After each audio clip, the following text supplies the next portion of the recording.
Hey everyone, before we get started, just wanted to let you know that we had some audio issues this week, unfortunately. If the levels seem off this week, it's not on your end. It's our fault. We've decided to release the episode as is instead of delaying and re-recording, but the audio will be fixed or at least sound better by next week. Apologies and enjoy the show. You know, I have a little thing for Beth Lookner. Well, I have to admit, I've always thought David was kind of sponge-worthy. Yeah, I've been waiting out their marriage for 3 years. Yeah, me too. Well, I've been waiting out 2 or 3 marriages, but this is the one I really have my eye on.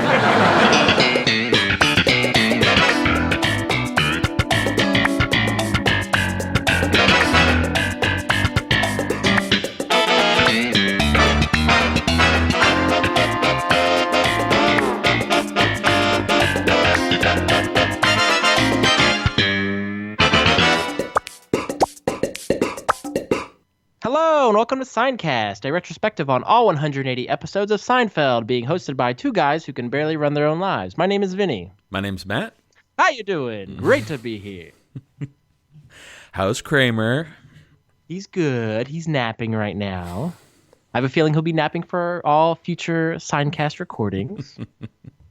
I gotta say though, thank you so much. I'm gonna ask you how you are in a minute. I don't worry about thank me. you everybody for all the kind words and well wishes and congratulations for him. I really appreciate it.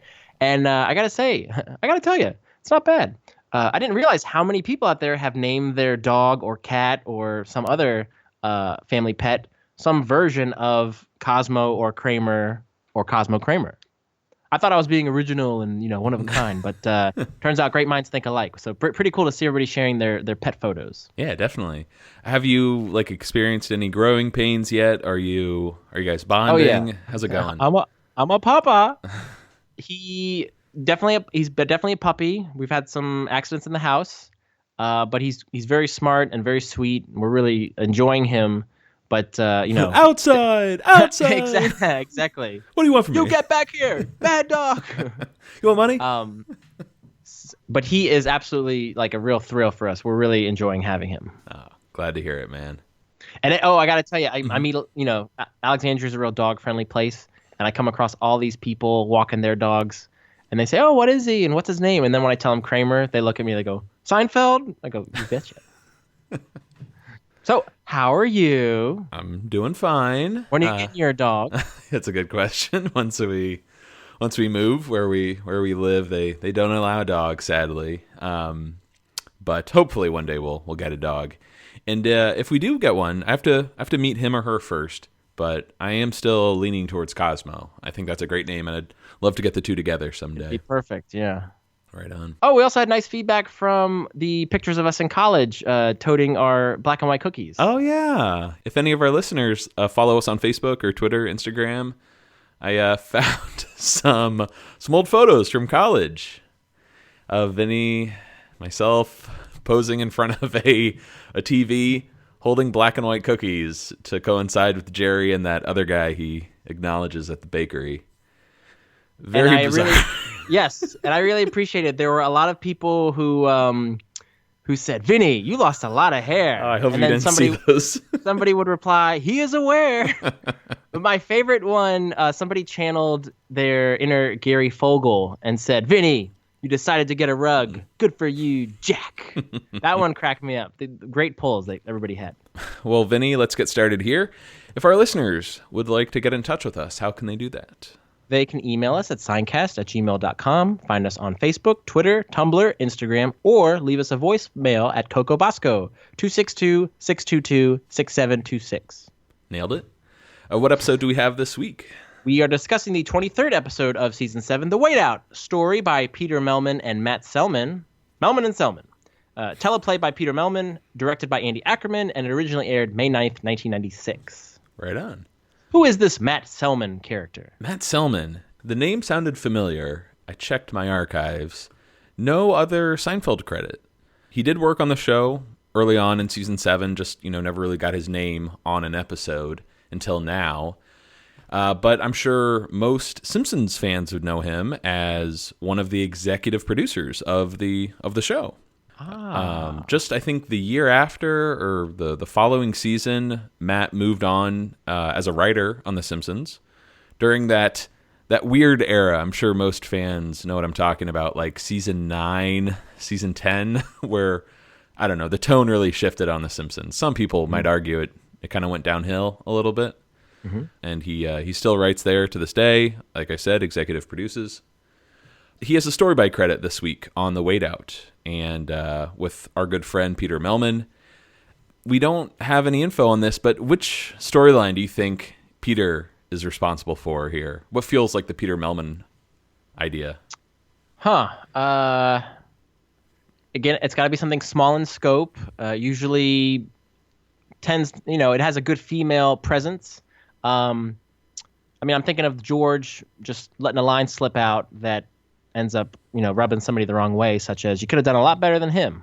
Yeah, there's a big, gap between the Elaine, Jerry, George storyline and the Kramer, Mickey storyline. Mm-hmm, mm-hmm. It seems like Peter was responsible for the former, the more like relationship-based stuff, and it's such a small little issue that gets stretched across the entire episode, just making this innocent comment.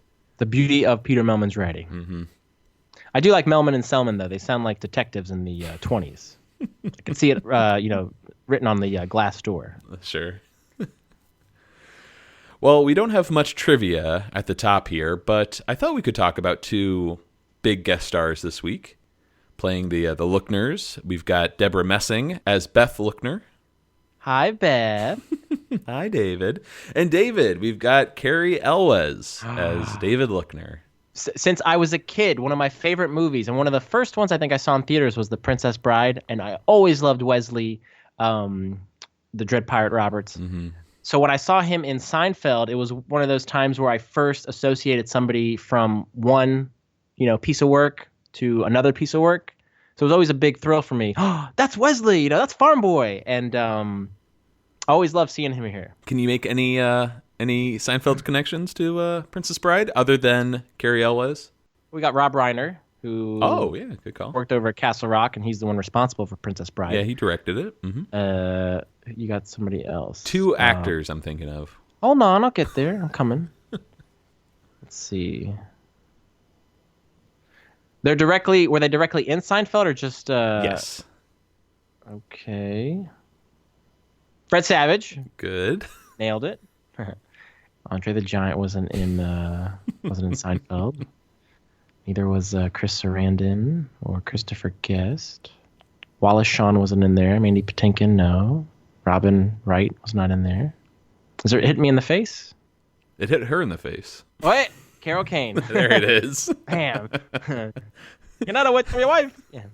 Wow. Yeah, there you go. That was a Seinfeld Princess Bride medley. Mm-hmm. But I figured we could talk about Deborah Messing and Cary Elwes at the top here. First up, Deborah Messing, probably best known for playing Grace on Will and Grace. Grace! She passed away 30 years ago. But I couldn't really think of anything else I know Deborah Messing from. I know her best, or at least, aside from Will and Grace, from Along Came Polly. She was Ben Stiller's original wife, in the beginning of that movie. But other big movie she was in that TV show The Starter Wife, and then the movie The Wedding Date. I think those were her top billed appearances. Okay, cool. I did say on Wikipedia she is in the upcoming ABC TV movie remake of Dirty Dancing. Who's she playing? She's playing, she's got a good Houseman name, Marjorie Houseman. That's Baby's mother. Oh, really? Yeah. Huh. Cary Elwes, though, as David Lookner. Fascinating career, this guy. If you go to his IMDb wiki page, it's just insane how many movies, TV shows he's been a part of, voiceover work. It's nuts. And I think everyone has, like you, Vinny, with Princess Bride, like a favorite movie from your childhood that he was in. But I know you loved Robin Hood Men in Tights. Yeah, that's a good one. Mm-hmm. Yep. But we remember we saw him in college. He was in Saw. Oh, yeah, absolutely. That's, I'd argue after the 90s, Saw is probably what he's best known for, in the past 15 years or so. What about Liar Liar? Well, that's 90s. You're scared of the claw. The claw. Yeah, a bunch of movies, though. Glory, Hot Shots, Twister. Oh, that's right. Hot Shots, I forgot. He's all over the place. He was really good at playing like the but also could do charming, with Absolutely. Princess Bride and Robin Hood. And he can do comedy as well as drama. For sure. Now, the thing that always confused me about this guy is he British or is he American? What's going on? With this guy? Right. He was raised in England, and he moved to the United States, I don't know, some point in the 80s, I think, when he was either a teenager or in his 20s. So he still has that accent. And did you notice this week there are a few moments where it slips? Of course. We're going to point him out when we hear him. But before we get there, two interesting things to connect Cary to Seinfeld. In the 80s, when he moved to New York, he studied at the Actors Studio. Oh, you don't say. I say. Connects with this week's episode. And this sounds incredible. In the 70s, he was a PA on Superman, the Christopher Reeve movie. So there you go. Jerry's love of Superman. Apparently, he was an assistant to Marlon Brando. Okay. Which means there are probably some incredible stories to come out of that relationship. But, yeah, just a fascinating career, this guy. Yes, he probably has some fascinating insight into the picture. As a Princess Bride fan, did you pick up his memoir, As You Wish? I did not. All about the making of The Princess Bride. I might have to pick it up then. Yeah. But, well, that's it. Vinny, should we get started? We're done. Yeah. The whole concept of being separated to me is strange. It's like you're engaged to be divorced. We're going to try and make not being together work. First we were separated, then we met, and then we were together. Now we're going to try and being separated again. We think actually some sort of giant rubber band might be the best solution. Of course, when you were a kid in school, you get separated for having too good a time. If you two kids don't stop laughing and having fun, I'm going to have to separate you. Then the kid finds out his parents are breaking up, and he thinks it's because they got caught fooling around, which is probably true. My favorite part of this stand-up is it's like you're engaged to be divorced. So it's so true. Very clever. Funny, I don't care for the first half of this stand-up. I love the second half. With, if you two kids don't stop laughing and having fun, I'm going to have to separate you. But I don't know if it's in your I'm telling you for this the one's last not. time. Nope, this one's not. But he's so good at equating, an outlook of an adult as well as an outlook of a child and kind of merging the two, and he's done it again here. And something about Jerry saying rubber band makes me think of, it's like Rubber Man. Oh, yeah. Why do I always think there's a Rubber Man?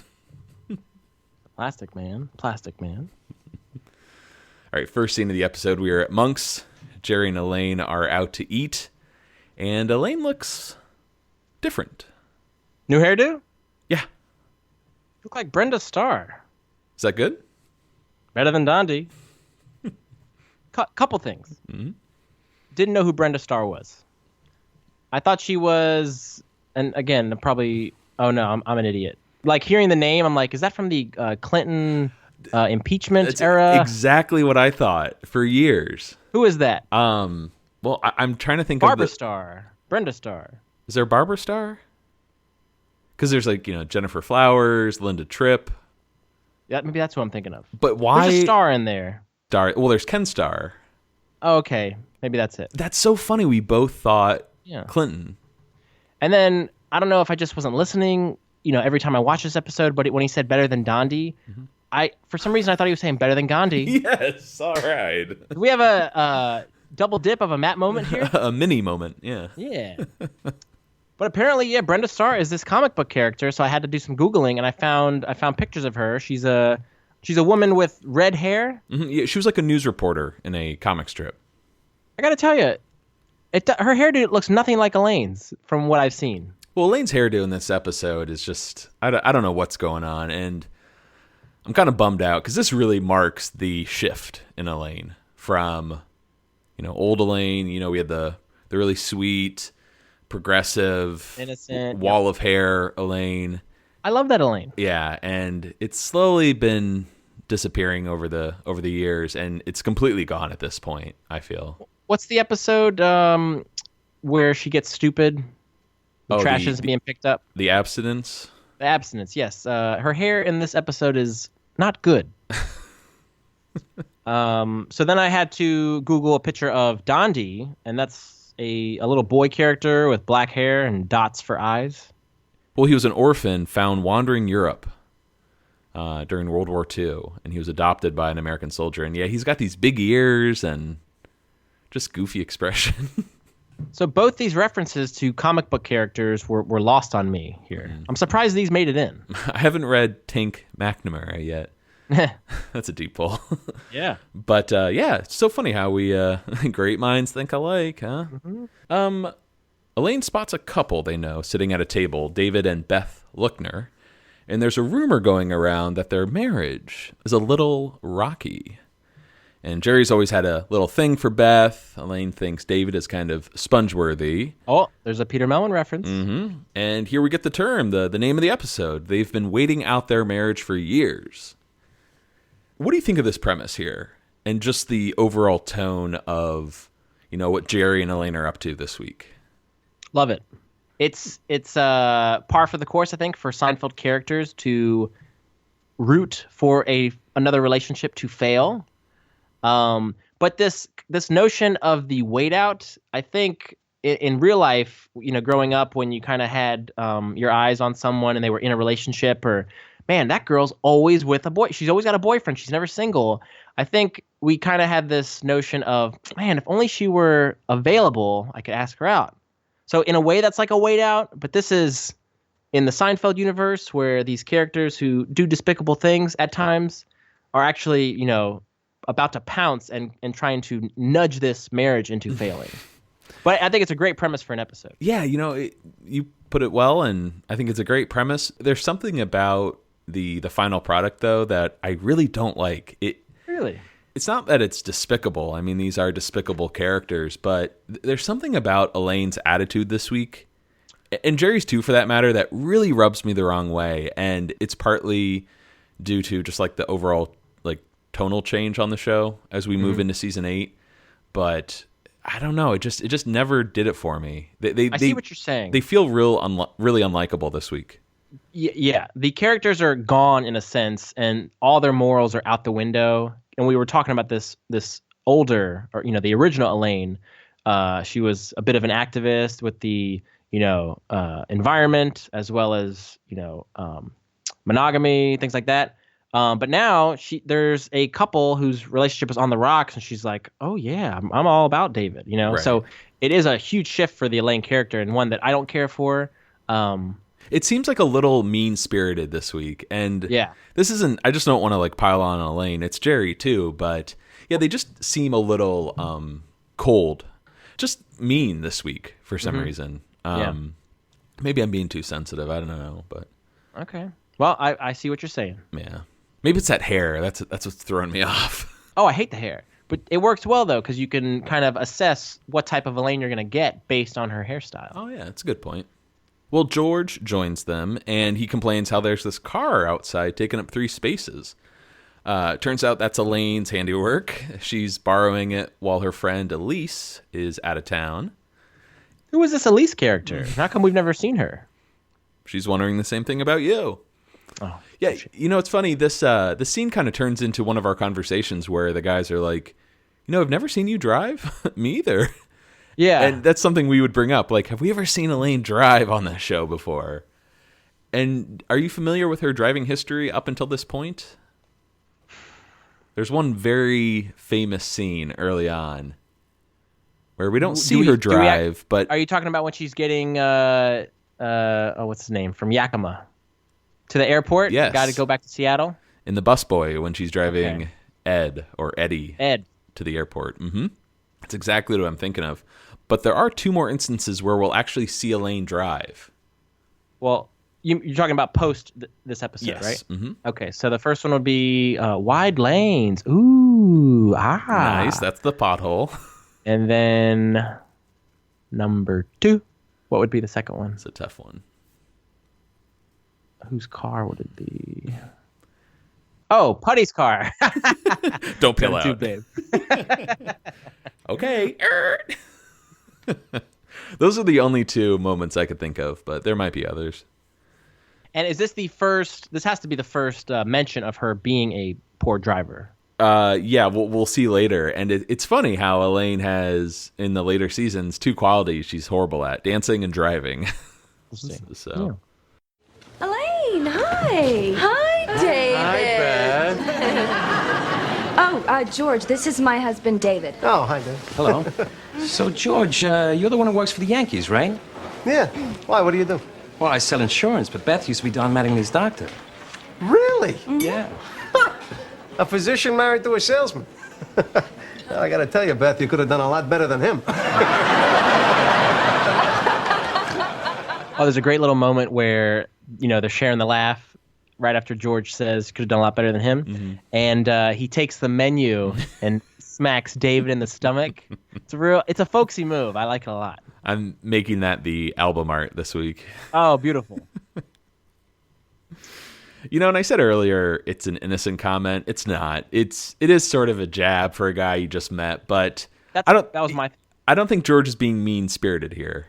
Not at all. It's a good-natured ribbing that he could absolutely do with Jerry, Elaine, or Kramer. And in fact, that's what Jerry does to George. Oftentimes, he makes fun of him either not having a job or, you know what I mean? Never had a job. But to make fun of somebody's occupation right when you meet them is probably inappropriate. Yeah, a little bit. But more to come here. Let's cut over to Jerry's apartment, and what do you know? I got another clip to play here. Kramer and good old Mickey. Danny Woodburn stopped by. Mickey! Hey, Mickey, what's going on? I'm very nervous. I'm auditioning to be in the actor's studio tonight. Really?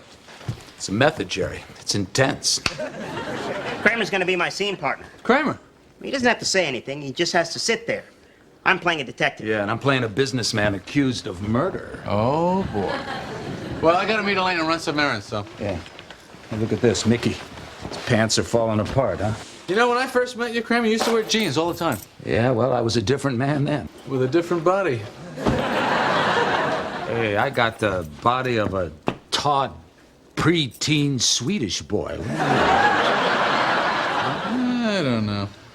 Now, what are you thinking? You think that I'm not able to wear jeans anymore? Is that what you're saying? Because if that's what you're saying, Jerry, I'll go and I'll buy some jeans. I swear to God, I will. Don't think I won't, Jerry. All right. That's it. We get another mention of Kramer's ties to Sweden. That's right. Yes, this is another one to add to the list. Got the body of a taut preteen Swedish boy. That quote seems to always remain in the psyche there. And there's something about Michael's delivery. It reminds me of Jerry Stiller, where he's like, 7th Avenue, whoa. He's kind of like, taut preteen Swedish boy. I don't know. Yeah. And I do like that Kramer is a little bit put off by Jerry, not believing him. Mm-hmm. And don't think I won't. And he immediately wants to go out and buy a pair of jeans. So much so that they actually had a scene intended to follow this one where Kramer was going to go buy jeans from two salespeople, BB and Warren. But they cut that out. BB and Warren are the people working at the store? Yeah. Oh, that's great. Oh, man, I really wish we could have seen that. And there's also a great visual moment when Mickey does a Jerry, one of those looks where he makes the eyes big, the eye roll, and looks away. Right after Kramer says, I got the body of a taut preteen Swedish boy. Watch Danny Woodburn's face. The kingfish. Mm-hmm. Yeah, there are a couple of moments in this scene that I really love. You mentioned that great rant Michael has at the end there, but earlier where he tells Jerry about the scene they're doing. I'm playing a businessman accused of murder. And Jerry goes, oh, boy. Like, he's kind of humoring him, I feel. It's just a cute little moment. I feel like we use the line, I was a different man back then. With a different body. Yes. That's something we like use. That one. Yeah, quite a bit. Mm-hmm. We do have different bodies, evidenced by those college pictures. All right, let's cut over to Elaine's car. Elaine is driving Jerry around, and boy, is she excited to be behind that wheel. How about a left turn signal, you moron! Whoa! It's insane. We actually hear Jerry's thoughts, how nauseous he is, how terrible Elaine is at driving. You know what? On my first road test, I hit a dog. I think it was a golden retriever. No. It was a yellow lab. Have you ever used that for trivia? Because that would be a fantastic trivia question. I haven't. What breed of dog did Elaine hit on her first driving test? Oh, man. Because it gives people the opportunity to at least throw a breed out there. Mm-hmm. And, most people may say golden retriever because that would pop to mind. But no, it was a yellow lab. I feel like we shouldn't be talking about this with Kramer in the room. He's sleeping. Okay. He's taking a nap on your bed. He gets lost over there. Go on. Come on. As Jerry is trying to, refrain from throwing up, Elaine is just all over the road.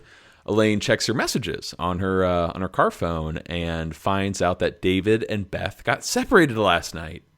They're getting divorced. Well, she actually found out from her friend Kim, who left the message. That's right, yes. So that's two female friends that Elaine has already referenced in this episode. You had Elise and now Kim. And I seem to recall in the beginning of season 7, Elaine was saying something like, you know what? I have no more female friends anymore. And that prompts her to want to hang out with Susan. So here's two women we don't hear about. I wonder if it is, her friends. Elaine, you got to move out of the city and have a baby. Carol. The city's a toilet. Yeah, Carol. So maybe those other two women are Elise and Kim, maybe. Yeah, very possible. You want to put a face with a name? I think it's Kim from the Korean nail salon. No way. So Jerry said that he was nauseous in the car, yes? Yes. Mm-hmm. Yes. So I was I'm watching this episode, I'm wondering, does he vomit? Do we actually hear, or is there a reference? Is there something? Yeah. Can vomit? So let's talk about the streak. June 29th, 1980, which 14 years down the drain. That streak ended in the dinner party on February 3rd, 1994. That's when the episode aired. Okay. So around that time. And now this episode's airing May 9th, 1996. So perhaps he was starting a new streak. And there was actually supposed to be deleted dialogue, like an inner monologue of Jerry thinking, where he was thinking about his new vomit streak and how it could potentially end with Elaine driving. I love that. So those kind of things I wish they would have kept in. And I think the first mention of the vomit streak, where he's on the phone, he's like, I'm throwing up on June 29th again. I think that's a Peter Melman script, the masseuse. It is the masseuse, and you're better with the writers associated with the episode, so I'm with you. So it makes sense. Again, we have these like repeated jokes. The writers tend to stick with what they know. Mm-hmm. That's great. You ever see him throw up? Oh, those dry heaves. I think in the first scene with Jerry and Elaine in Monks, and then this upcoming scene, there are these references to marriage and I've been keeping an eye on this marriage. Mm-hmm. So it's like they're equating it to, I think they make a reference to it being like a house, something you kind of watch out for when it goes on the market, or you know what I mean, like a rent-controlled apartment. Oh, that's Jerry's line, coming up here. Okay. And that's actually, you know what? Why don't we play the clip and let's talk about that afterwards. So now, what is our move? What do we do? I don't know, but we don't have much time. City's probably teeming with people that have been waiting out that marriage. Right. It's like when a tenant dies in a rent-controlled building. You got to take immediate action. Yeah, but David and Beth are going to need their grieving time. Their grieving time's a luxury I can't afford. I'm calling Beth tonight, and if you want a clean shot at David, I suggest you do likewise. Yeah. But we got to make it seem like we're not calling for dates. Well, then why are we calling? Good question. Why are we calling? Why are we calling? Calling.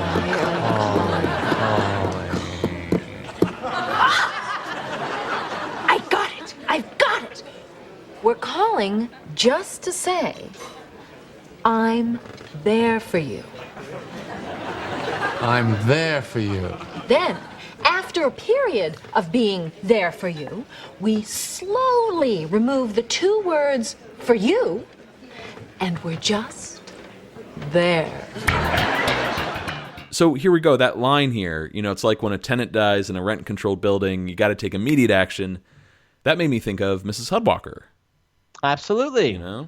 She died. She died? She died. Yeah, in that first scene as well as this one, it seemed like it's one of those things where Jerry likes to take one thing and then compare it to something else, and he crosses the line so well. Is that insensitive? That's cute. Can I keep it? Okay.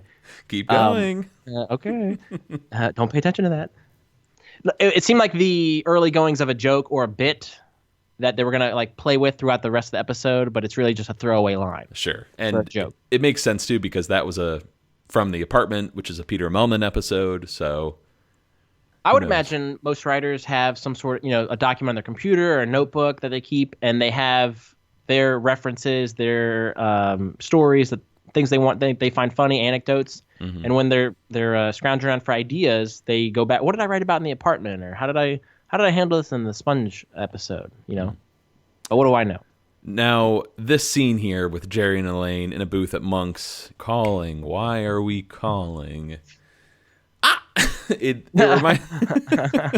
reminds me of the Cadillac just a few weeks ago when George and Elaine were plotting to come up with an excuse for Susan. Mm-hmm. Yeah, I have that in my notes as well. Normally we see George and Jerry hatching a scheme, cracking wise. This time, and we, in the Cadillac we saw George and Elaine. Now we see a Jerry Elaine team up. Right. In fact, there was going to be some dialogue referencing the Cadillac in which Elaine... Of course. Oh, yeah, right. Elaine says, "I must say I enjoy working with you much more than with George." And Jerry replies, "George can be difficult." Which, that's not a funny line. I like the reference. I feel like they could have done something different, like a better throwback to that, but nevertheless. Yeah, well, Jerry really is the nucleus. You know what I mean? He can work with everyone, but... And something about George and his ego seems like he wants to be the one driving the bus, But he's the liar web weaver. Yeah, but there have been some lies that haven't really landed with George. He's good, but he can easily mess it up. Yeah. Choke? No, thank you. Ooh, that got me. Next scene, we are at Jerry's apartment, and George arrives, hears that David and Beth got separated, and worries that it had something to do with his comment. I mean, he was just being folksy. They could tell he was being folksy, right? Totally folksy. And then the caveman enters, and you gotta love this audience reaction. We don't really get these moments in the later seasons where no dialogue, a character just does his or her thing, and the audience just, starts applauding, really eating it up. But what's Kramer wearing there? Dungarees. They're slim fit. They're painted on. Yeah, he looks ridiculous. How great is it, though, to take a physical comedian of Michael's, Raymond Massey-like physique and, restrict his movement by putting in something so tight. I love that because then he even gets to play with that, being restricted. It is a really interesting situation for him to be in. Well, the fact that we're going to see him in scenes coming up where he's trying to sit down and he has to act like he can't. I'm sure he could have. It's really a thing of brilliance to watch. Absolutely. Before we get to that, though, remember we spoke earlier of Elaine and Jerry being less likable or, immoral in this episode? Mm-hmm. The original opening of the scene was Elaine asking Jerry if she thinks they're doing a bad thing, this wait out of Beth and David. And Jerry asks her in a rhetorical fashion, "Swooping down on the human wreckage of a decimated marriage?" That line was cut out. So there was a little conscience.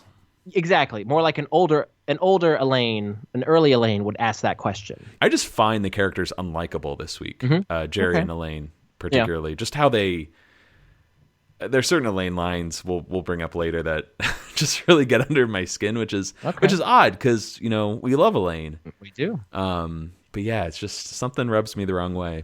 And then did you notice right when Jerry and Elaine broke the news to George that David and Beth had separated? Mm-hmm.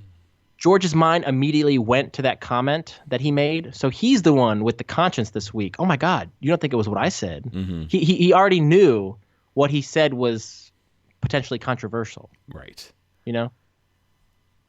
One thing we should mention, though, before we move on, Jerry comments that Kramer is walking like Frankenstein. That's key to remember. Next scene, we are kind of cutting between Elaine's apartment and Jerry's. They're on the phone with Beth and David, kind of having the same conversation here. You know, this type of thing happens. Just Sure, these things happen. called to tell you I'm there for you. Dinner would be fine, and I can just be there for you. Love these phone calls. Yeah. I missed the split screen like we got in the Fix Up. Mm-hmm. Now, Kramer bursts in, and he's in a panic because he can't get out of his tight jeans. And he has to be at Mickey's audition in 20 minutes. And we get probably one of the greatest, I think, physical gags from the series where, God, how does it start? Kramer's standing there, and Jerry's kind of just trying to pull the pants down. Jerry bends down and starts to pull straight down, tugging at him. Nothing doing. Right. And then it eventually evolves to like, all right, sit on the couch, let me pull. And then Kramer just like falls over the edge of the couch, and Jerry is jumping up and down, fanning his legs, trying to get the pants off. Kramer looks like a seesaw in a way. He pushes the coffee table out of the way. He ends up taking the phone with him. It's like one of those, I forget the term, but you know, like on an old railroad, you know, the two like escaped convicts. Exactly. Squinch your hips in. I am squinching my hips. Squinching them. And I gotta say, I love that word squinch. Never heard it before. When you do a Google search for the word squinch, I thought it was some word you just kind of make up. But probably one of the most memorable physical gags on the series. And again, from that clip show with the Superman music, I think we have that motion set to John Williams' score. Up and down, up and down. Yeah, it's great stuff. And I want to give a shout out to one of our listeners, Paul Segovich. He posted a fantastic GIF from It's Always Sunny in Philadelphia on Facebook, where it's in the Flipadelphia episode, if anyone's familiar with that show.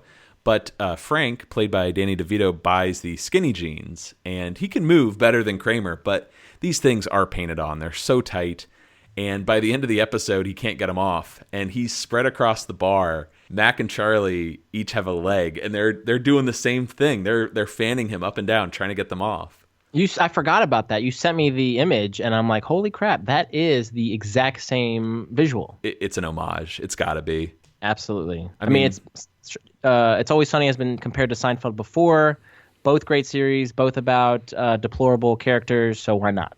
But I'm sure a lot of people in real life can relate to this, who are wearing those super tight jeans. But in this scene, in Seinfeld, no luck. Jerry says you'll need the jaws of life to get out of those. How would you describe this walk? He's got the stiff legs. He's hightailing it, but he can't bend those knees. He's doing a shuffle, Frankenstein shuffle. It looks like he just used the dreaded apparatus, like he needs a toilet. Yeah. Oh, mama. We should note, though, in this scene, when Michael was teeter-tottering on the couch going back and forth, squinching his hips, he injured his back. It does look painful, that position. His back went out. Luckily, they only had one more episode to film in the season, but if you see Michael moving a bit gingerly in the remainder of this episode or the next, it's because he hurt his back. Wow. I think that might be the only time we've heard of him getting injured on the show. Which is crazy, given all the things they've had him do over the years. Right. Well, next scene, we are at a restaurant here with Jerry and Beth. She seems very happy to be spending time with him. I just want you to know I'm there for you. Of course, now I'm here for you, but when I'm not here for you, I'm there for you. Well, wherever you are.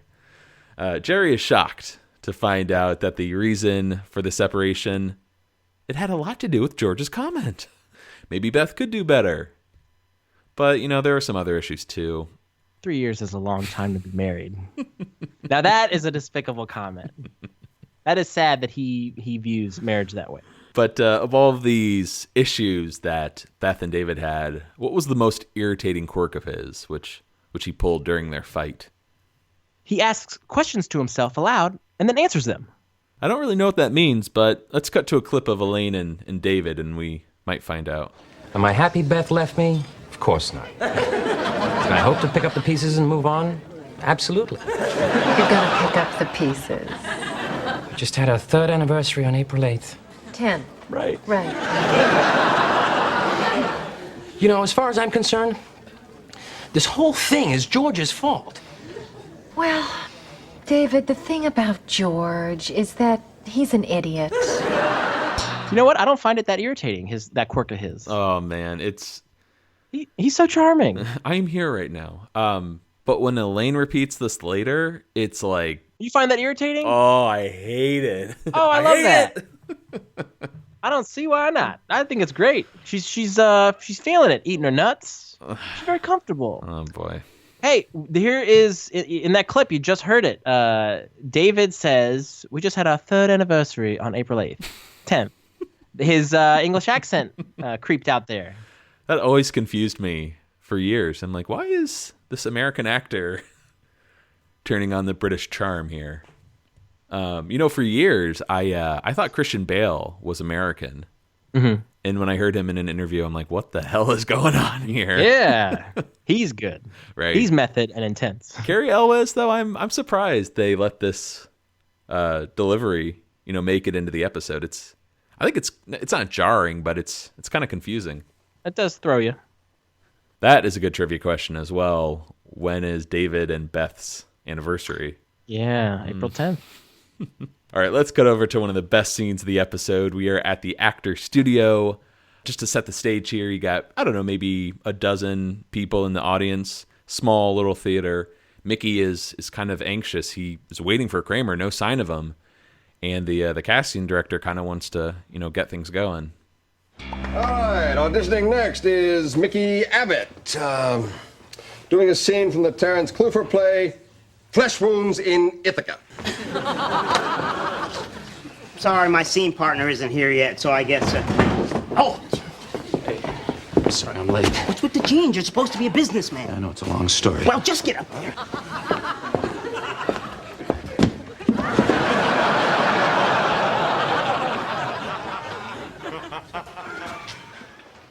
So, Bradley, I guess this is the last place you expected to find yourself. Well, we're going to be here a while, so take a seat.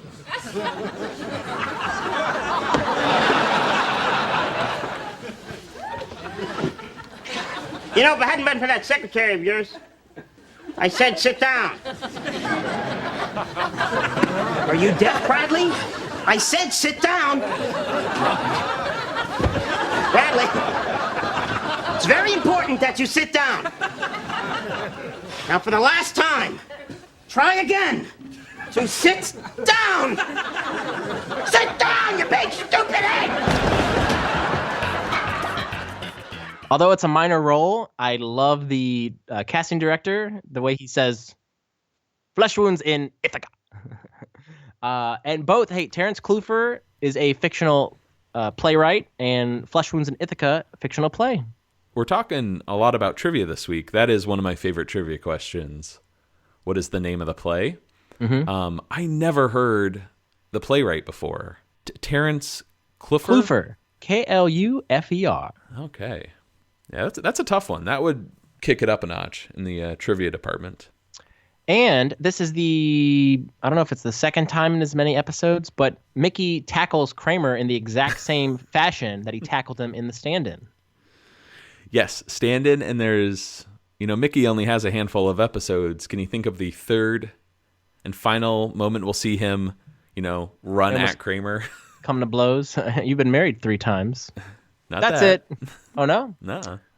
And it's specifically a sprint and a tackle because you always see his legs go up.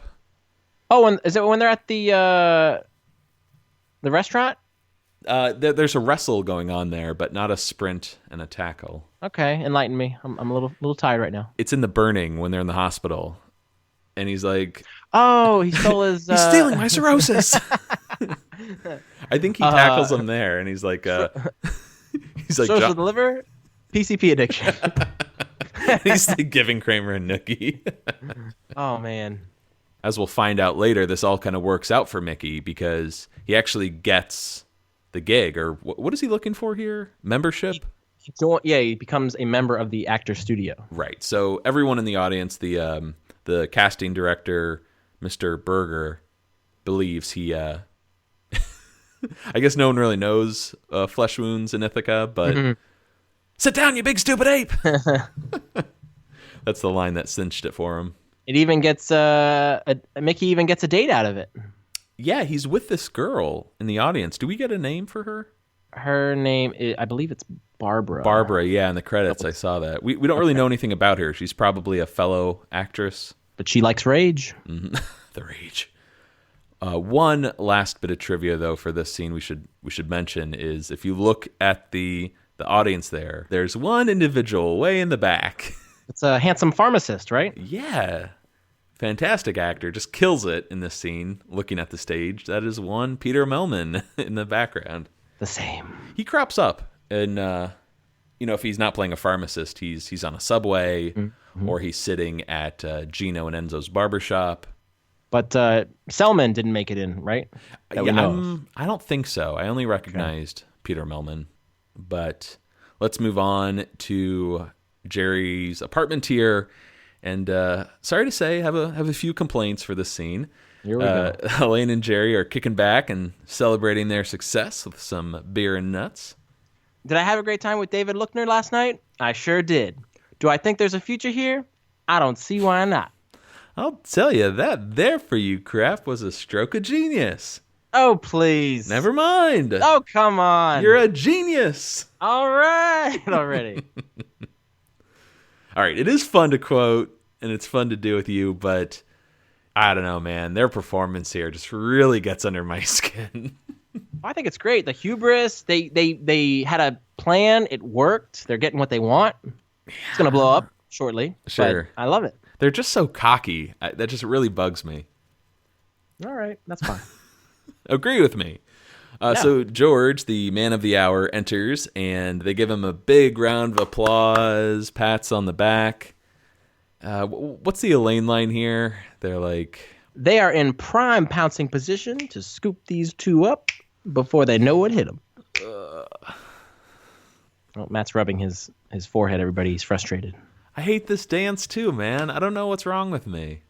She's actually got some nice rhythm here for once. That's a good point to make. Continuity. We haven't been exposed to Elaine's real dancing yet, but as of now, she's got some decent moves. All right. So, I've been complaining quite a bit this episode. Okay. But then when we get to this scene with the snapping, you're out. Yeah. Okay. I hate this, and I feel so weird saying that on a Seinfeld podcast. It's rare for you, yeah. Does this bug you at all? No, not at all. Never. It never crossed my mind until you brought it up. Huh. Well, George feels terrible. He doesn't want to be responsible for breaking up a marriage, and he tries to leave so he can talk to Beth. But Jerry and Elaine block the door, shove him, start shouting, making threats, and eventually it just turns into a big pile-on. Yeah, real brouhaha. Yeah. I think this might be the only time we see like an actual, fight. Elaine and Jerry had a little shoving match. You get your finger out of my face. You get your finger out of my face. No, I was here first. And then Kramer and Jerry shadowbox in the parking spot. Oh yeah. Ooh. But this does feel like a real struggle. Yeah. And as we'll cut ahead to Beth's apartment here. Beth answers the door, and there's George looking very disheveled, hair all messed up, shirt pockets ripped. Mm-hmm. It's all messy. We should note that that fight has a great blooper attached to it.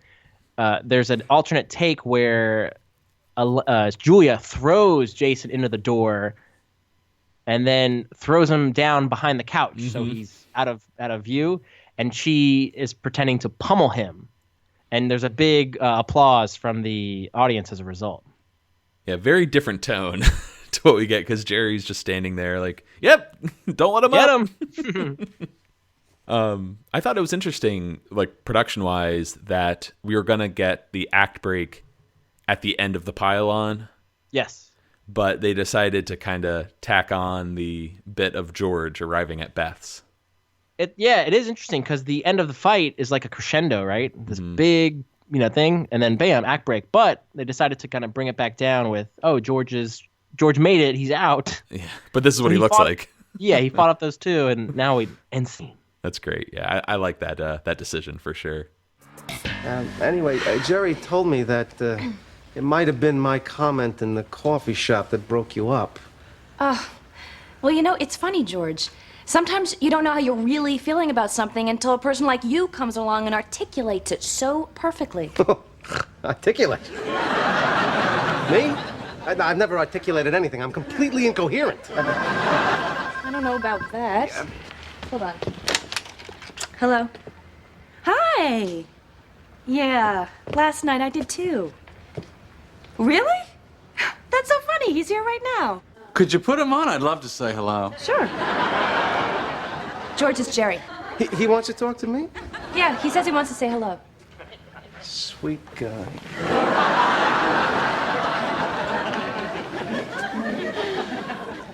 Hello? George, what the hell are you doing over there? I told you to mind your own business. Now stay out of my affairs. Jerry, that is so sweet of you, but actually, I already ate. Hey, what? What the hell are you talking about? Now, you listen to me. You get out of that apartment this instant. If you screw this up for me, I swear. Chocolate chip mint? Actually, Jerry, I prefer chocolate chip. What is it about the chocolate and the mint that makes it go so well together? What are you talking about? Oh, of course you can use it, sure. Okay. What are you talking about? Bye-bye. Great clip. Love the snort. Yes, and again, with that clip show, you get that montage of all of Jason's snorts. There was some deleted dialogue here where, after George said, "I've never articulated anything. I'm completely incoherent," Beth would follow saying, "I think you're very coherent. Your insight changed my life for the better, and I'm very excited about it." And then in typical Larry David fashion, George says, "I have no insight. Everyone I've ever come in contact with, I've changed their life for the worse. I'm poison. Nothing good can come from me." That's nice. So for that reason, I like that line a lot. Oh, for sure. I'm poison. And the whole, playing with the dynamic of the Jerry-George relationship. I love that. Knowing each other so well, and George, able to mask the situation, what's going on, mask it from Beth is great. "Oh, that is so sweet of you, but I'm not hungry. I just ate," It's kind of scary, too, when, Beth answers the phone, and you don't know who she's talking to at first. And it's slowly revealed, like, "Oh, hi. Oh, yeah, last night I had a good time, too. That's so funny. He's here right now." And then when it cuts to Jerry... and he's pissed. He's like, "Can you put him on? I'd love to talk to him." Yeah. Hello. Yeah, just all of that is great. And then he ends it with some great Jerry shtick. He does Jerry's routine. I love that line. "What is it about the chocolate and the mint that makes it go so well together?" I used that at trivia once, and I can't tell you how many people put either Jerry or Kramer for that, thinking it was about the Junior Mint. Oh, it's chocolate, it's peppermint, it's delicious. Okay, okay. So that's a tricky one. Only the acute observer would be able to pick up on that one. All right, let's cut over to Jerry's apartment. Kramer shuffles in, and he feels like the jeans are starting to loosen a bit. But I think from our point of view, not at all. He still looks the same. And we meet a new character. She pops in the doorway. Not just any character, though. She's a tenant in the building. In the building. I'm glad you said it because I was about to. Who is she? Mrs. Zamfino, of course. Yeah. First time we're meeting this character. Won't be the last. She returns in the foundation. And just got me wondering, what other tenants do we know in the building? Can you list some of them? Got Jerry, Kramer, Newman on the 5th floor. We had the woman who was leasing somebody's apartment for a month who had bonkers. That's Tawny. Tawny, yeah. We haven't met him yet, but Phil and his maid there. Mrs. Phil. And Fredo. Who else? Spectre lived there at one point. Or no, did he live there? Or can we I'm not sure. I was going to give that one to you, though. Damn. I just thought it, too, actually. Gina and Martin. Oh, Martin. Yeah. Good enough. That's right. Harold and Manny. Yeah, technically, I guess. Silvio. Well, you would expect the super to live in the building. You think Julio lives there since he works there? Possibly. And in that episode, Mary. Oh, Mary. Yeah. We meet a lot of tenants in that episode. Joe. Like Steve, Joe, yeah, all those guys. How you doing, Sam? Nice to meet you, Joe. And then anybody else? Oh, well, of course, I mentioned Mrs. Hudwalker earlier. Yeah. We never met her, but she did live there at one point. Okay. I have just a question, though. Did Matthew, the boy, like, what the fuck you doing, you little piece of shit? Oh, yeah. Did he live in the building? No, we don't know for sure. All we know is that he had, his mother and father. His father owned the yogurt shop. His mother, Kramer thought was pregnant, but she was around. She was milling around outside in the parking lot episode or parking space episode. That's what made me think. And they stopped by in the non-fat yogurt. It's possible then, right? Oh, and Babu. Did he ever move there for a time? Sure? He said, "I'll see you in the building." Oh, that's true. Yeah. Oh, that's right. Because their mail got mixed up. You're right. Mm-hmm. Yeah. Oh, and then don't forget Stephanie 2G. Or as I like to refer to her as Stephanie Tucci. Oh, nice. Stanley Tucci's sister. Yeah, exactly. Okay, this joke has run its course. Mrs. Zanfino wonders if Kramer will watch her son Joey for an hour since the babysitter didn't show. He's already sleeping, so Kramer just has to, be in the apartment, and he, being the nice guy that he is, says sure thing and shuffles off. And then Jerry's phone rings, and it's Beth. She sounds upset and confused, and eventually says maybe separating from David was a mistake. George.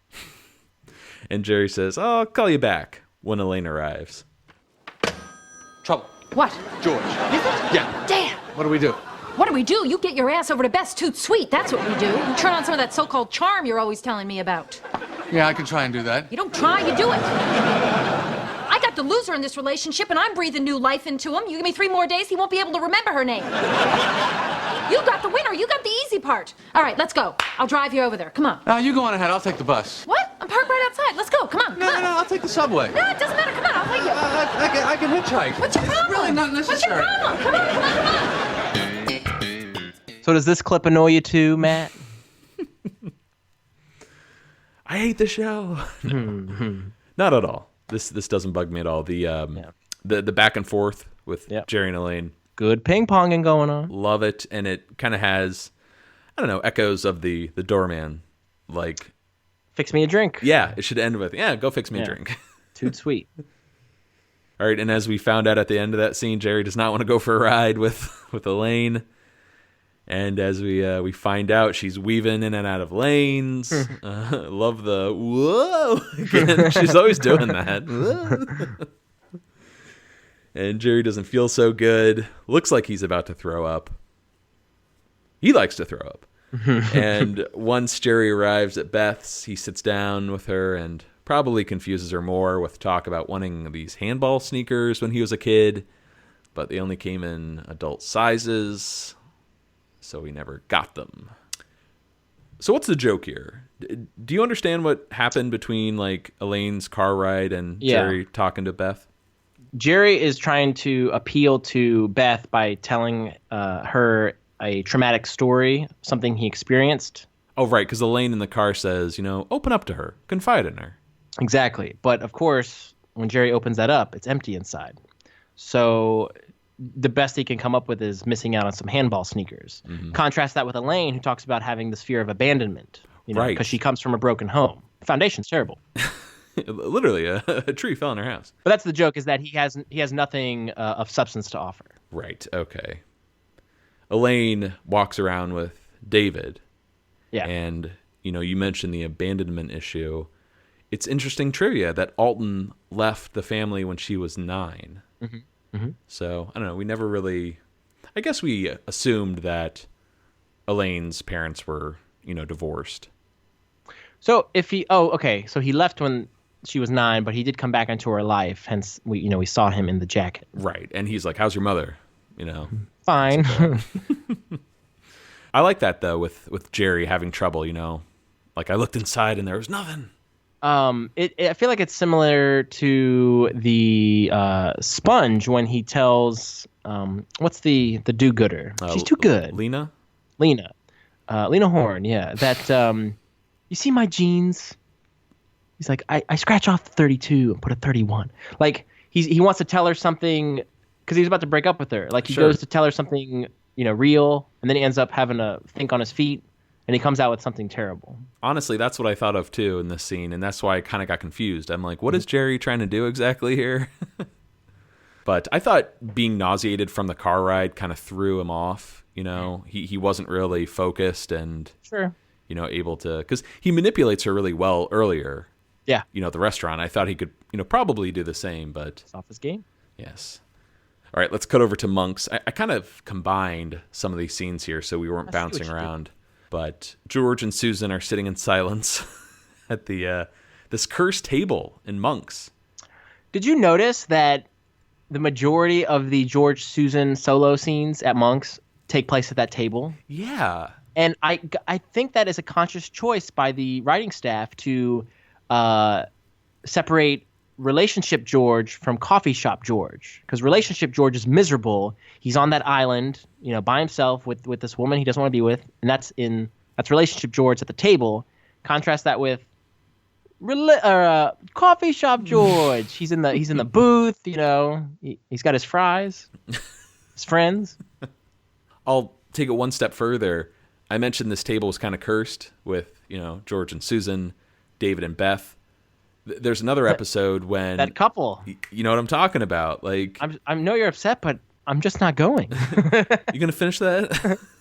He's eating a sandwich. I don't know. There's something about that table. It doesn't bring a lot of good luck for couples. Hate the cursed table. Mm-hmm.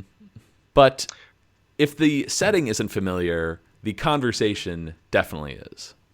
The shoelaces you bought me. They worked out well. Well, if you need some more, I can get them for you. What are you, Joe Davola? Should be a while, though. Sounds very familiar, right? It does. It sounds like the Friars Club episode. When Susan got him shoelaces. Black. Or brown. Some brown. Yeah, great stuff here.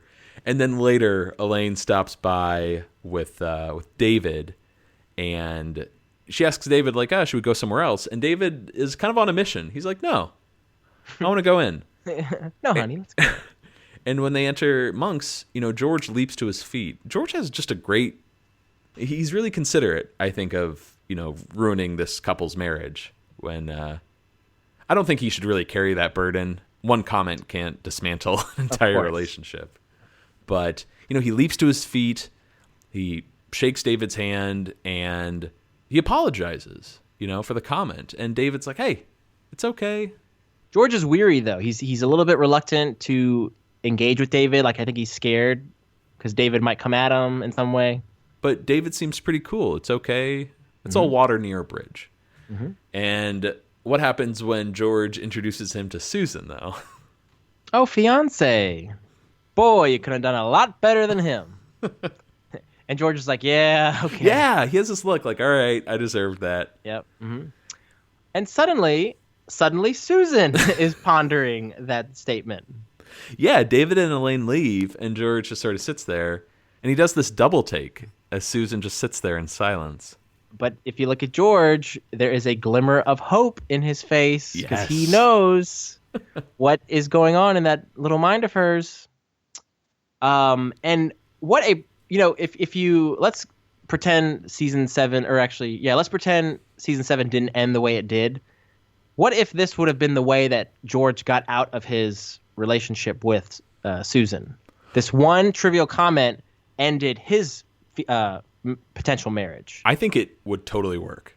And it would have been such a trivial, minute thing, a throwaway little comment from David Lookner to free George of this lifetime burden ahead of him. Mm-hmm.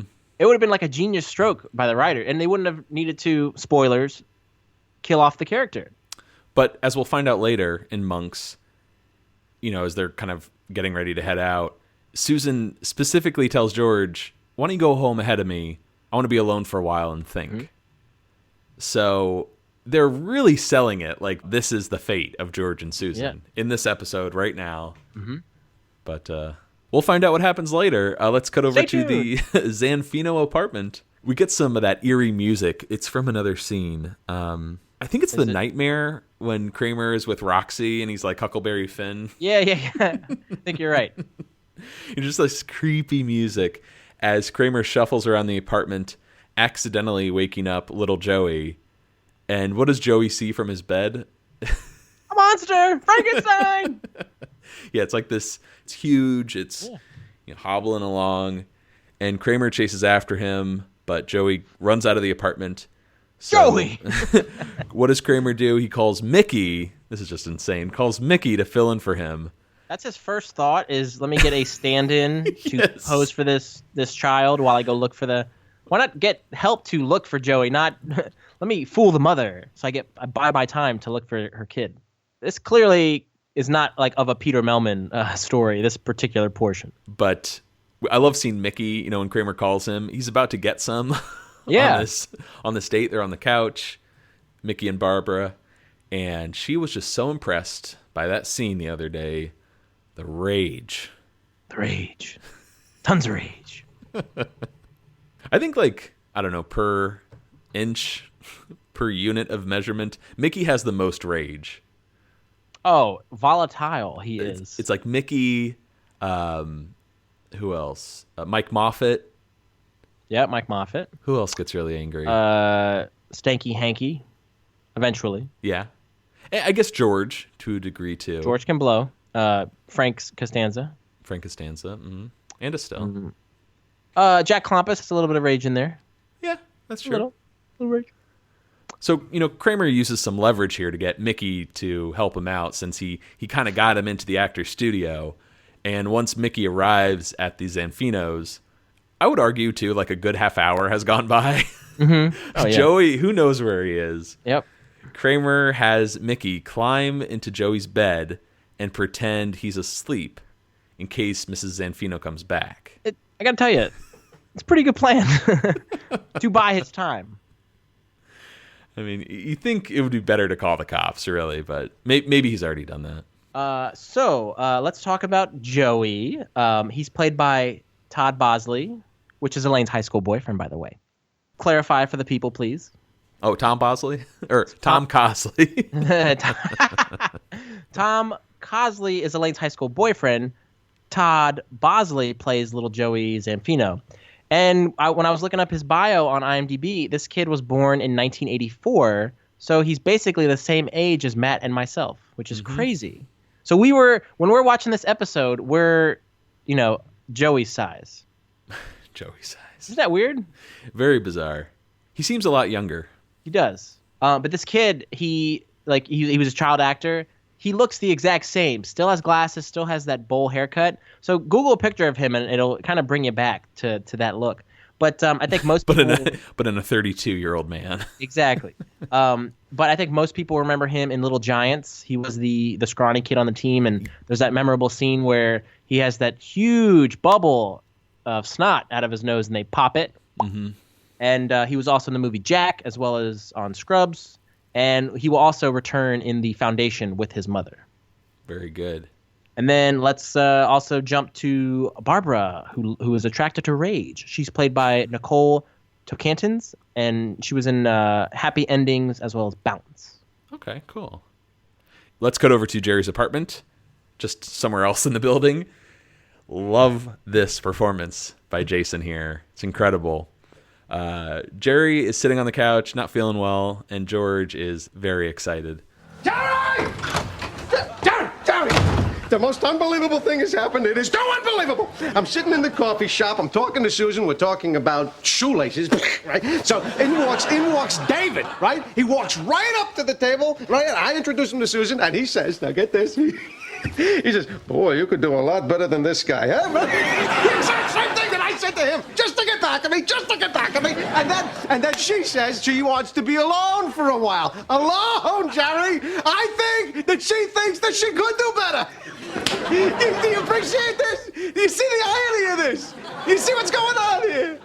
What's the matter? I'm nauseous. Is that what's hurting your appreciation for the story? A little. Because it's really a pretty good little story, don't you think? It's not bad. Yeah. I'm glad you love this Jason performance. This is one of my favorite George runs, and I think it is a perfect showcase of the George character. Like not in terms of like his motivations or what he does, but what's George like? Like, watch this, and it's beautifully performed by Jason. The body language, the way he does the hand motions, and he's kind of working off Jerry.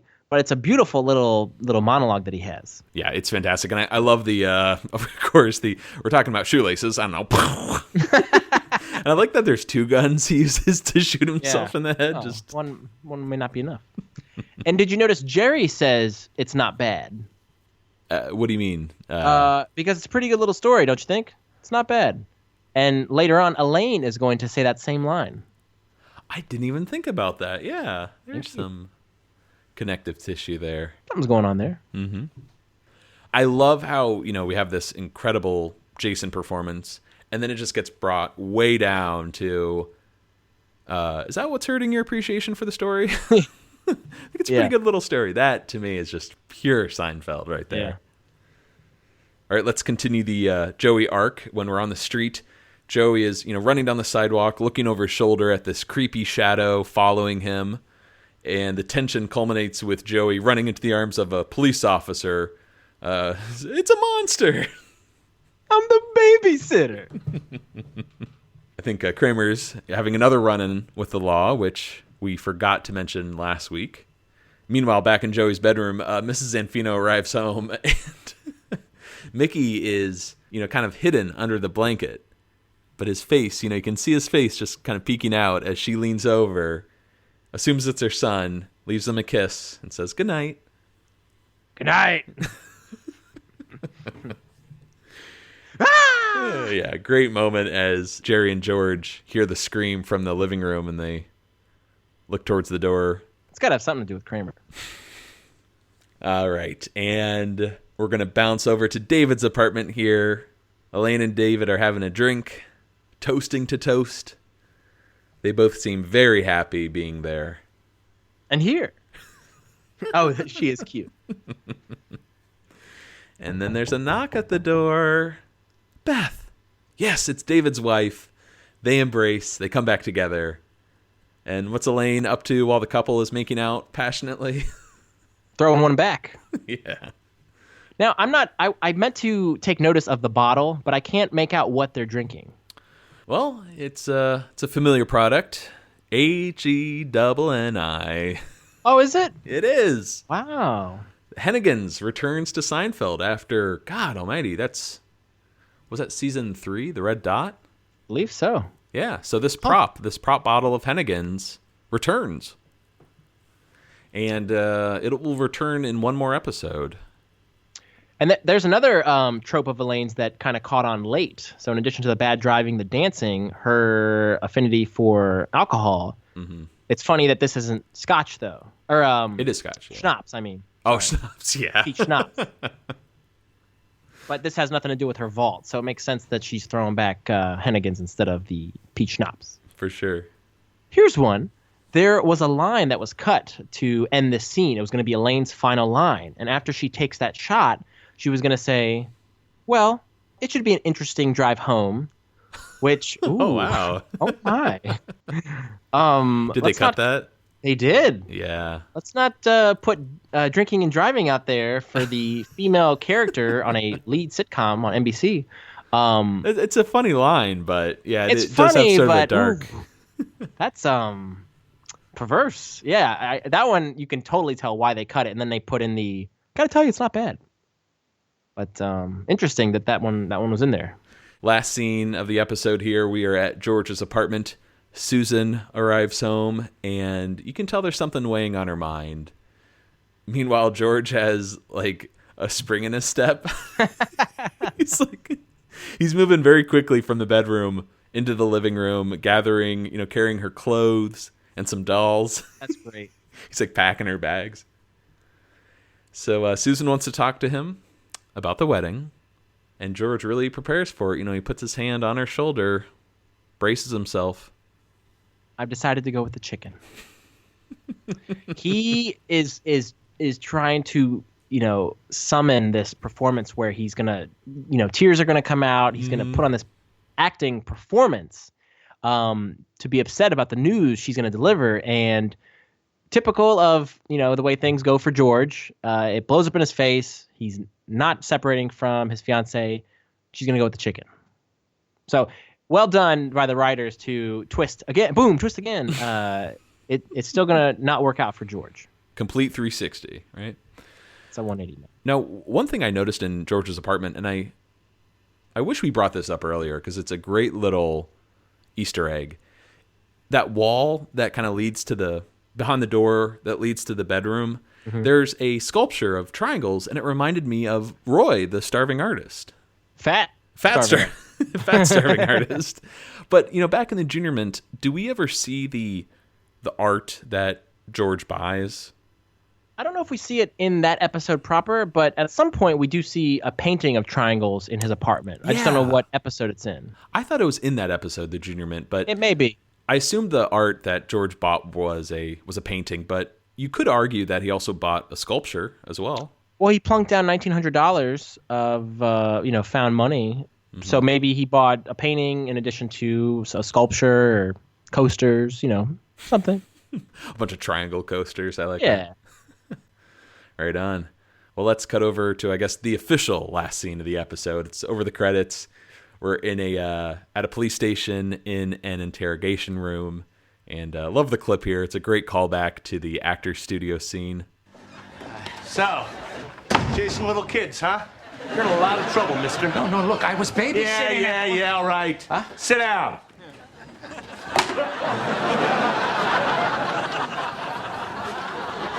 What are you, deaf? I said sit down. Hey, for the last time, sit down. Oh, yeah.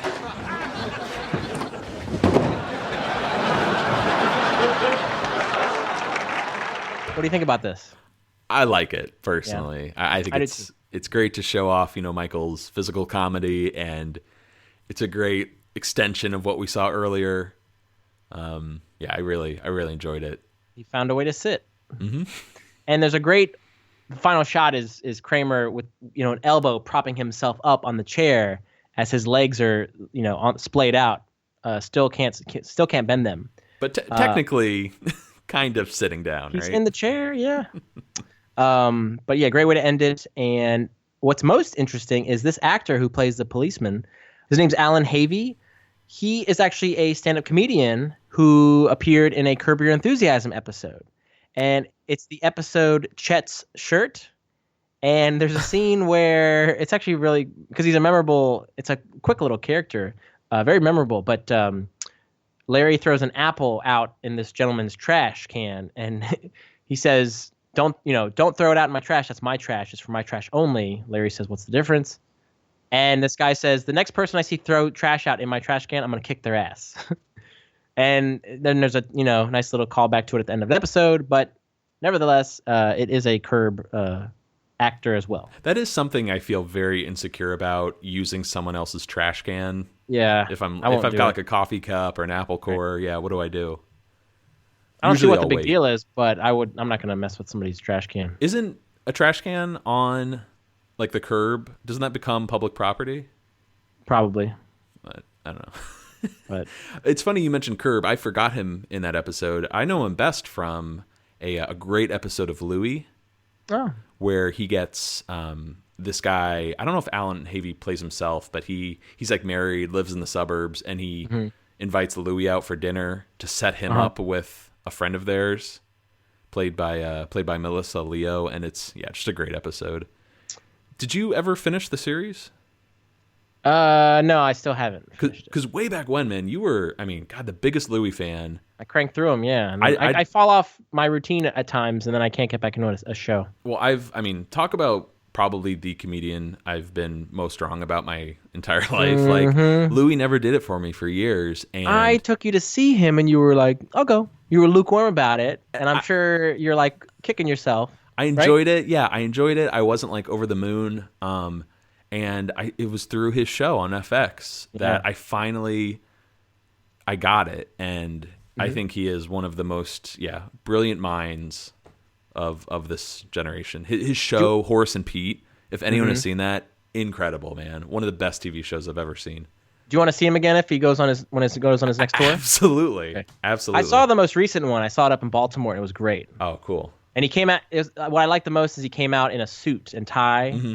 He's a little more professional, but then he still told jokes about going to the bathroom and masturbation. So he's classing it up, but still maintaining to his his roots. Yeah. All right, cool, man. Well, should we move on to ratings and reviews? Yeah. So, what do you think? Vinny, I'm going to throw an insane twist your way. Did I enjoy this episode? I sure didn't. Do I think you loved it? I don't see why not. There it is. Am I right? Yeah. You got it. I enjoyed it. It's a solid episode. I didn't have the same gripes you did regarding Jerry and Elaine. I see what you're saying about them being somewhat what were your words? Annoying or just Well, that's on me. I find them annoying, but yeah, they also just I like it. They're unlikable in general this week. You definitely do see we've talked at other times moments where you've seen shifts in characters.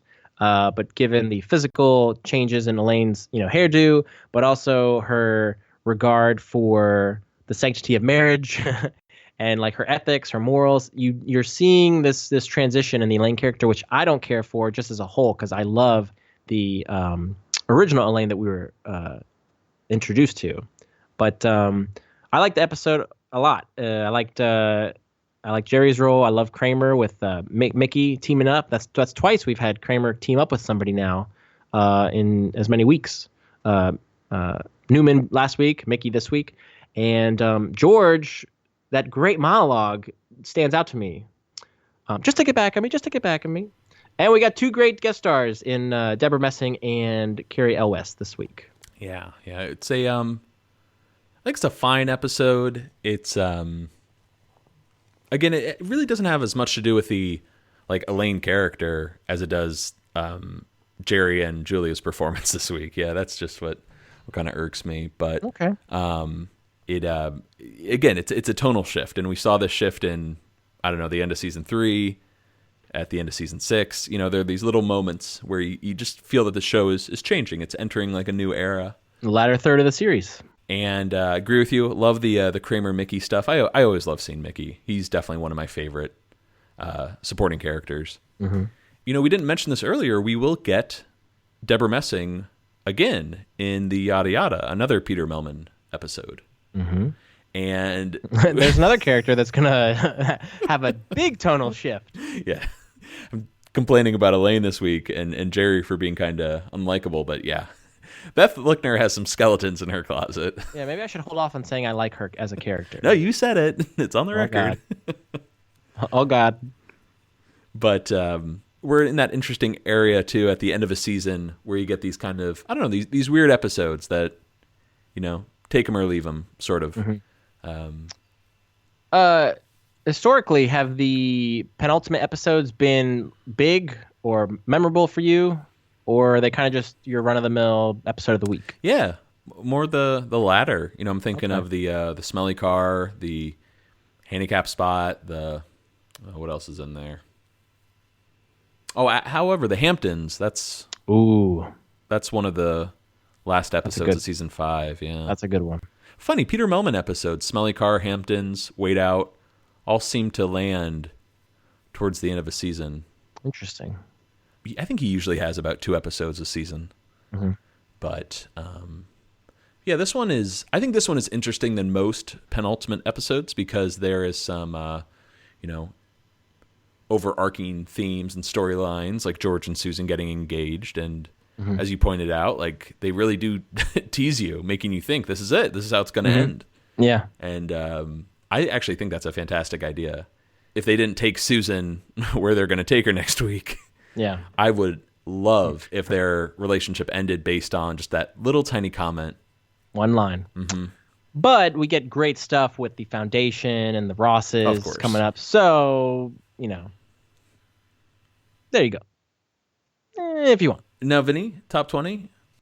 No. You? No, unfortunately, not entering my top 20. I would imagine it's not in your top Peter Melman episodes either. No, yeah, definitely not. Well, Terrence Klufer is my favorite writer on Seinfeld, so...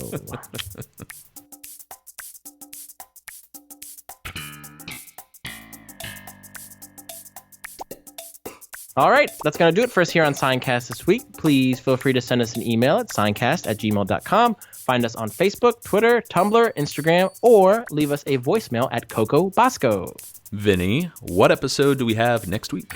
We are discussing the 24th and final episode of Season 7, The Invitations. Ooh, got a great idea for you. Periscope in a car so you can see the traffic. Now, how are you going to drive when you're looking through a periscope? Why can't you make a higher roof? Because it's a stupid idea. No one's going to go for it. It's stupid, stupid, stupid. But for now, I'm Matt. I'm Vinny. Signing off.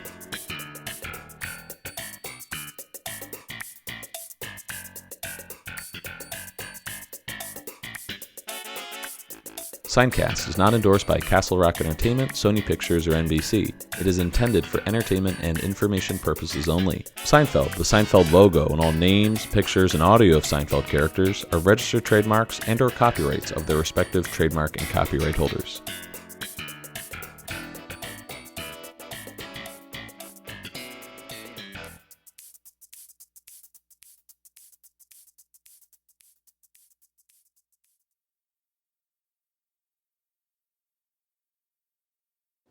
Good night, honey. Good night.